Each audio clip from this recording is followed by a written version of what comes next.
بسم اللہ الرحمن الرحیم۔ اللہ رب العزت نے ہمارے اوپر زکوٰۃ فرض کر رکھی ہے۔ ایمان کے بعد نماز اور نماز کے ساتھ زکوٰۃ کا ذکر قرآن کریم میں اللہ رب العزت نے بارہا ذکر فرمایا ہے، اور زکوٰۃ نہ دینے والوں کے خلاف حضرت ابوبکر صدیق رضی اللہ تعالی عنہ نے اپنے خلافت کے ابتداء میں آواز اٹھائی اور اعلان جنگ کیا۔ اب اس کی اہمیت کو آپ سمجھیں کہ زکوٰۃ کس قدر اونچی نعمت ہے اور فرضیت ہے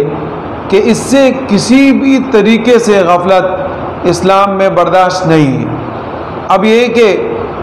زکوٰۃ اگر کوئی آدمی ادا نہیں کرتا، اللہ رب العزت کا کتنا بڑا مجرم سمجھا جاتا ہے۔ حدیث مبارکہ میں نبی اکرم صلی اللہ علیہ وسلم کا ارشاد مبارکہ ہے کہ جو لوگ زکوٰۃ کے نصاب کے مستحق ہے اور زکوٰۃ ادا نہیں کرتے تو ایک گنجا سانپ ان کے اوپر مسلط ہوگا اور وہ ان کو ڈستا رہے گا، اسی زکوٰۃ نکالا کرے۔ لیکن کبھی کبھی ہم غفلت میں پڑ جاتے ہیں اور ہمیں زکوٰۃ کے مسائل کا علم نہیں ہوتا۔ اب یہ کہ بہت سارے حضرات ایسے ہیں کہ ان کے پاس بہت ساری چیزیں ہوتی ہیں، وہ سمجھتے ہیں کہ ہمارے اوپر زکوٰۃ فرض ہے، لیکن ان کے اوپر اس کے رکھنے کی وجہ سے زکوٰۃ فرض نہیں ہوتی۔ مثال کے طور پہ ایک آدمی، اس کے پاس رہنے کا گھر ہے، رہنے کے گھر کی وجہ سے اس کے اوپر کسی قسم کا کوئی زکوٰۃ لاگو نہیں ہوتا۔ ایسے ہی کوئی آدمی ہے، اس کے پاس گھر کا ساز و سامان ہے، اگرچہ زیادہ ہے اگرچہ کم ہے، اس سے کوئی فرق نہیں پڑتا، لیکن اس کی بنا پر اس آدمی کے اوپر کسی قسم کا کوئی زکوٰۃ نہیں ہے۔ ایک آدمی ہے، اس کے پاس بہت ساری گاڑیاں ہیں، لیکن اپنے استعمال کی ہے، تجارت کے لیے نہیں ہے، تو اس آدمی کے اوپر اس گاڑیوں کی وجہ سے کسی قسم کا کوئی زکوٰۃ نہیں ہے۔ ایسا ہی کوئی آدمی ہے، اس نے اپنے گھر کے اندر بہت سارے راشن جمع کر دیے ہیں، اپنا خریدا ہوا مال ہے، راشن ہے، گھر کے استعمال کے لیے ہے، اس کے اوپر بھی کسی قسم کا کوئی زکوٰۃ نہیں ہے۔ ایسے ہی کوئی آدمی، اس کے پاس اپنے گھر میں ہیرے اور جواہرات ہے، اگرچہ قیمتی ہو اور بڑی قیمت ہو اس کی، لیکن اس کے اوپر بھی کسی قسم کا کوئی زکوٰۃ نہیں ہے۔ ایک آدمی کے پاس کتابیں ہیں اپنے مطالعے کے رکھے ہوئے، لاکھوں کی کتابیں لے کے اس نے اپنے پاس رکھی ہے، اس کے اوپر بھی کسی قسم کا کوئی زکوٰۃ نہیں ہے۔ فتاوی عالمگیری کے اندر تفصیل کے ساتھ اس بات کو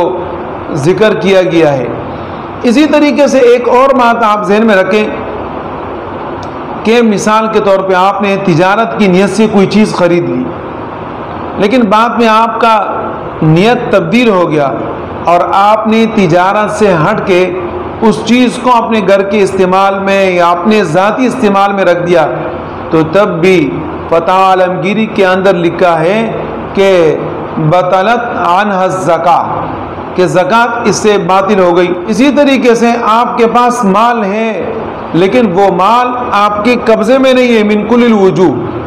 یعنی آپ کے پاس موجود نہیں، مال تو آپ کا ہے لیکن آپ کے پاس موجود نہیں ہے، آپ کے اوپر زکوٰۃ نہیں ہے۔ اور اگر وہ مال ایسا ہے کہ آپ کو مل سکتا ہے تو پھر یہ کہ جتنے سال اس کے اوپر گزرے ہیں، وہ مال جب آپ کو مل جائے ان سالوں کا زکوٰۃ آپ ادا کر لیں گے۔ لیکن یہ ہے کہ اگر وہ مال ایسا ہے کہ وہ مل نہیں سکتا، اور یعنی آپ نے سمجھے اس مال کو بلا ہی دیا، لیکن یہ کہ اللہ نے کرم کیا اور آپ کو مال مل گیا، تو اس کے اوپر جب سال گزرے گا تو تب آپ کو زکوٰۃ ادا کرنا پڑے گا۔ اسی طریقے سے اگر آپ نے کوئی چیز مثال کے طور پہ بطور امانت کے کسی کے پاس رکھ دی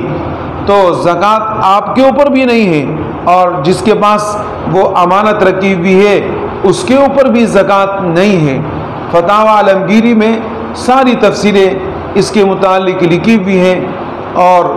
اگر وہ آپ نے گروی رکھی ہوئی چیز اٹھا لی تو پھر اس کے بعد آپ کو زکوٰۃ ادا کرنا پڑے گا۔